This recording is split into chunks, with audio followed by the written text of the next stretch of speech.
Nitzutzis HaParsha, Sparks and Tidbits on the weekly Torah portion. This week we read the portion of Lech Lecha, the entire section that we're going to be reading this week deals with our patriarch Abraham. Last week we went through the portion of the Torah called Noah. We started off with the flood, the destruction, the devastation.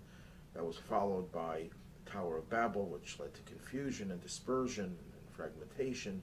The end of the portion, Abraham is born. So we had a little bit of an experience of a positive nature with Abraham.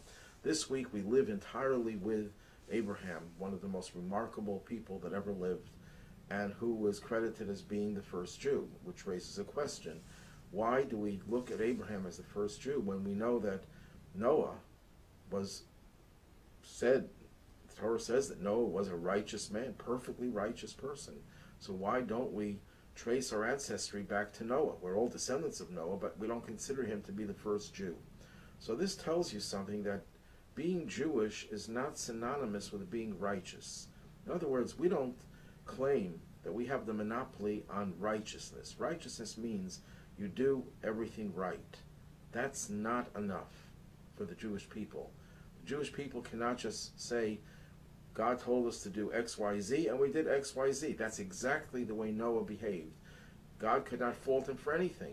He was told to build an ark, he built the ark. He was told to tell people that he's building the ark because there's going to be a flood. He built the ark, and he told them there's going to be a flood. God tells him to go into the ark, he goes into the ark. God tells him to go out of the ark, he goes out. He does everything as he was told. He was righteous. Being a Jew means going beyond being righteous. Being a Jew means that you recognize that your purpose is to serve the whole world. We were the chosen people, chosen not to make us better than everyone else. Better is defined by how you live up to your fulfillment of your potential. But we were chosen with a special mission that makes us special, yes, because we have a special obligation, and it's not tikkun olam, which is the favorite maxim that everyone is throwing around, that our job is tikkun olam, to make sure the world is a kind world. That's the role of every human being, not of the Jewish people in particular. The Jewish role, if you want to use the word tikkun olam, we have to follow that with the words that we say in our prayers, b'malchut, the kingdom or the sovereignty of the Almighty. Our job is to bring God to the world, not just to bring kindness to the world and repair the broken parts of the world. That's something everyone else has to do as well. So Abraham was unique, not because he was righteous, he certainly was, but because he took the message that he recognized that there was one God, and God wants us to behave in a certain way, and he promoted God to the world, the unity of God to the world. When we come to the world and we tell them that we want you to behave and we want you to do the right thing and take care of the needy, take care of the poor, that's wonderful. But if we leave God out of it, we miss the whole point of what makes us unique. So Abraham, and that's an answer to another question. We start off this portion, God speaks to Abraham, whose name was not Abraham at that point, it was just Abram, and he tells him to leave his homeland, his birthplace, his father's house, and go to a new land that he's going to show him. And we assume that this is the first thing that Abraham did in his life. But we're then told that Abraham was 75 years old. What did he do for the first 75 years of his life? And the oral tradition provides us with the answer to that. In the first 75 years, he was discovering that there's one God. At the age of 3, he already started to imagine how the world could come about without a God. And he realized that the sun couldn't be God, the moon couldn't be God. There must be a God that is beyond nature, that created the world. Little by little, he developed and honed his understanding of monotheism, and that God is not only one God who created us, but he's constantly looking at us, seeing to it that we follow his commandments. Abraham proclaimed the unity of God defiantly, and he was thrown into a fiery furnace by Nimrod. He was prepared to give his life. He came out miraculously unscathed. So Abraham had a long career of a very positive nature, yet the Torah omits all of those incidents and begins with God's addressed to him to leave his homeland? Why doesn't the Torah focus on his earlier activities that were quite impressive? And one possible answer to that question lies in what we made the distinction between being righteous and being godly. Noah was righteous, sure, because God told him to do things, so he did it. But his focus was on doing things right. Abraham's focus went beyond that. His focus was doing what is godly. And when God starts to address him, and God tells him what to do, it wasn't something he understood on his own. That is what makes Abraham's career different from the career of any other righteous person who preceded him. So God tells Abraham, or Abram as he was then called, to go, Lech Lecha, go to you, which is an unusual way of putting it. So Rashi, the primary commentator of the Torah, says, go to you means that I'm telling you to leave, but do it for your own benefit, for your own pleasure. Because there, in this new land, you will become a mighty nation, and you will have children, and you will become famous, and it will bless you, even financially. This is how Rashi explains this. So God is telling Abraham that I'm telling you to go to this land. It's a sacrifice, but you will prosper. This will be a land that will only provide you with benefit. But God doesn't tell him where to go. He says, the land that I will show you. In the text of the Torah itself, nowhere does it say that God said, go north, then go west, or east, or south, or whatever. Actually, he was told to go, he had to go from south to north. He went from Ur-Kasdim to Haran, which is north, and then he went down south, southwest, to go to the land of Israel. But how did he know where to go? There's no map that we see in the Torah that God provided him with, and no directions. And yet he ended up being in the right place. So one answer to that question is given in the Midrash, that Abraham went and he traveled, and he saw how people were just idling. They were doing nothing, sitting around, drinking, enjoying themselves, socializing. He says, this is not the right place. Then he came to Canaan, and even though Canaan was not a righteous place, people were corrupt, were immoral, but at least he saw they had a work ethic. He saw them working very hard on their farming of their land, tilling the soil, planting and reaping and harvesting. He says, this is the place where God probably wants me to be. In other words, he was looking for some redeeming quality, because without the redeeming quality, without the potential, he realized there's no way that he's going to be able to proclaim God's presence in this world when people don't have a sense of meaning and purpose in anything. That's one of the ways he knew that this was the place that God wanted him to go. Another commentary says something very interesting. Abraham had so disciplined himself to do only that which God wanted him to do, to the point where his body actually gravitated towards doing the right thing and was repulsed by doing the wrong thing. And this is where Abraham is coming to this land. Every other land that he went to, he felt the need to leave. So he knew this is not where God wants him to be. As soon as he came to Canaan, he felt this attraction to it. He felt a connection to it, and he felt, I can't leave this land. And that's how he knew that this must be the land that God wanted him to go, because his body, his physical body and faculties were so refined that they almost automatically did exactly as God wanted him to do. He didn't just have to comply with God's will, he gravitated towards fulfillment of God's will. Then he comes to Canaan. This is the promised land. This is going to be great for him. No sooner does he get there, there's a famine. And he then leaves to Egypt. And in Egypt, he has this ordeal with his wife Sarah, who's abducted by Pharaoh. And this is a horrible, horrible situation for him. So we have two opinions if Abraham's going to Egypt was the right thing. Rashi says it was a test, and he passed the test. What was the test? The test is, God promises you, go to this place, everything will be hunky-dory. That's not a biblical phrase, by the way. Everything will be great, wonderful. As soon as he comes there, things are horrible. Things are really horrible. Abraham didn't question God, didn't say, God, one second, you said if I go here, things are going to be great, and there's not even any food. We can't even survive here. And I'm forced to go to not just another country, but to the most depraved country in the world, Egypt, to the point where the first thing they did was to abduct Sarah. This was a terrible ordeal for him. He didn't question God. God, you want me to go to Canaan? I'll go to Canaan. You forced me to go to Egypt? You must have a reason for it. And he didn't question God. That's Rashi's view. Nachmanides, one of the other greatest commentators of the Torah, says no. For Abraham, that was considered a sin. He should have had such trust in God, he would have stayed in the land of Canaan. And he would have weathered the storm, so to speak. He would have stayed there regardless of the famine. These are two views. I think the two views are not mutually exclusive views.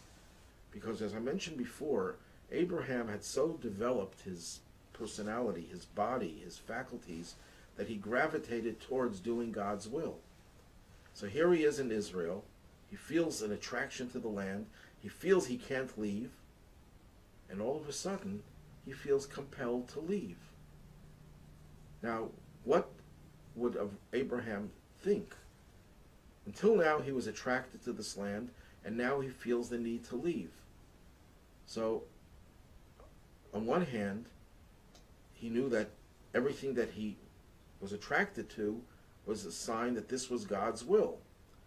So, he took it as God's will to leave Israel, to go to Egypt, that too was God's will. But in truth, it was God taking away some of his holiness.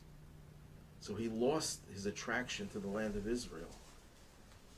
And that is what Nachmanides means, that he sinned. The word sin in Hebrew, chet, does not mean what it means in English. It means a lack, a decline. Abraham's spirituality went downhill somewhat. And that was orchestrated by God himself. God wanted to get him out of the land of Canaan, to go to Egypt temporarily, for reasons that we won't go into right now. But God wanted him to go there. So in Abraham's mind, he thought to himself, this must be God's will. And he passed the test. But in God's mind, God wanted him to leave, so he reduced his spiritual sensitivity, that he should feel no more an attraction to staying in Israel. That was not a sin, but a sign that God had taken away some of his spirituality. Now, why would God take away his spirituality? Why would he take away some of his heightened sensitivity to holiness? And the answer to that in Hasidic literature is that most of us, virtually all of us, grow through adversity. Not just physical adversity, but through spiritual challenges. When we decline, it's a prelude to our further growth. The Talmud has this famous saying that a Baal Tshuva, a penitent, is higher than a person who was always righteous. Because when a person is in the wrong place and then changes, their change is so powerful that it catapults them to levels that a righteous person can never reach. What does a righteous person do? A righteous person who never had to deal with such decline. And they also want to grow. So they might think, well, maybe I should do a sin, do something wrong, and repent for it. You can't do that, because God says don't sin, no matter what your rationale for it is. So what does God do? God sometimes, for the benefit of the righteous person, forces him down, or her, to a lower level. And when they feel that they're on a lower level, that motivates them to grow even more than before, so they have a taste of what it's like to be a Baal Tshuva, someone who returns from a negative place. At any rate, Abraham goes to Egypt, and what is he told in Egypt? What does he tell them in Egypt, rather? That Sarah is his sister.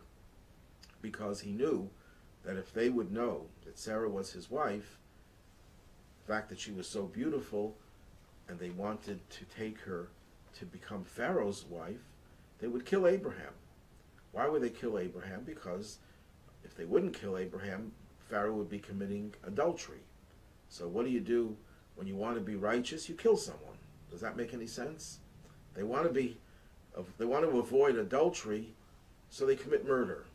Now, we know that There are 7 Noahide commandments, 7 commandments that were given to humanity after the flood, and actually given to Adam previously and reiterated to Noah. One of those 7 is not to commit adultery. Another one of the 7 is not commit murder. Why were they so big on not committing adultery, but committing murder was all right? So one of the answers to that is that, and this is part of human nature as well, if they would have left Abraham alive and Pharaoh would have taken Sarah, he would have been committing adultery every time he would have relations with her. This would be perpetual violation of his fundamental requirements, fundamental commandments. Murder is a one-time thing. One could add another thing is, he didn't do the murder himself. He had his henchmen do it. His hands were clean. He had someone else do it. Whereas the adultery would be something that he would be doing.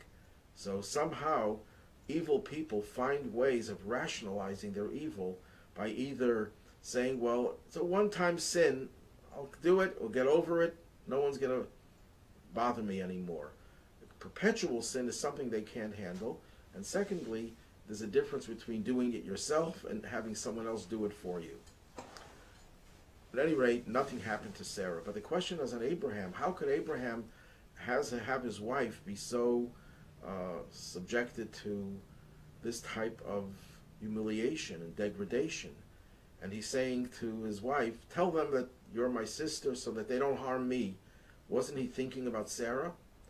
Why didn't he risk his life for Sarah? So the Zohar says that in truth, Abraham was convinced that nothing would happen to Sarah, because Abraham knew that Sarah was so holy and so much more spiritually advanced than himself that he knew that nothing would happen to her, which is in fact the exact thing that Abraham predicted. She was not touched by Pharaoh. But Abraham didn't feel that confident about his own righteousness. And he didn't feel that he would be protected if he would tell them, this is my wife, and you dare not touch her. He didn't feel that he was safe, and they would certainly kill him. And in that case, she would still stay with Pharaoh. She wouldn't be, her life wouldn't have been any better off. So that Abraham allowed her to be taken by Pharaoh without trying to stop it, because he knew that nothing would happen to her. The Torah goes on to talk about God's promise to him after he leaves Egypt, that he is going to be a father of a great nation, and he is going to have many children. But meanwhile, he is childless, and the only relative he has is Lot, his nephew. And there was a war between an alliance of 4 kings, very powerful alliance, and an alliance of 5 kings. And Lot, who had gone to the city of Sodom, because he couldn't get along with Abraham's shepherds, because Abraham's shepherds were very careful not to allow their sheep to graze in foreign pastures. His shepherds didn't care about it, so Abraham and him decided to part ways. He travels and sets up shop in Sodom and Sodom, showing us that he was not very moral in his own right, because he would never live in a place like that if he was moral. And there's a war, and he's taken captive. And Abraham hears about this, and he pursues the 4 kings, defeats them almost single-handedly, and liberates his nephew Lot. But when Abraham is told about this, someone who escaped the war tells him, and the Torah identifies Abraham as the Ivri, the Hebrew. Now that's not the first place that Abraham's name is mentioned, and yet this is the first time he's ever described as an Ivri, as a Hebrew. What's the meaning of the word Hebrew here? There are several interpretations. One interpretation is that he was on one side of the world and everyone else on the other side. Ivri comes from the word aver, the other side.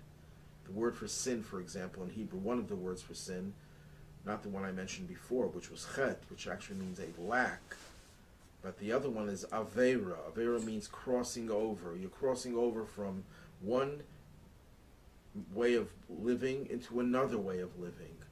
So he was on the other side. He was Aver. He was on the other side of the world. Abraham's greatness was he stood up to the entire world. Everyone else worshipped idols. Everyone else believed in whatever they felt was right. They had no compunction about anything. They had no conscience, no guilt. In fact, if you wanted to commit a crime, you just created a god that favored that type of behavior. And Abraham stood up to the whole world. That's one meaning of it.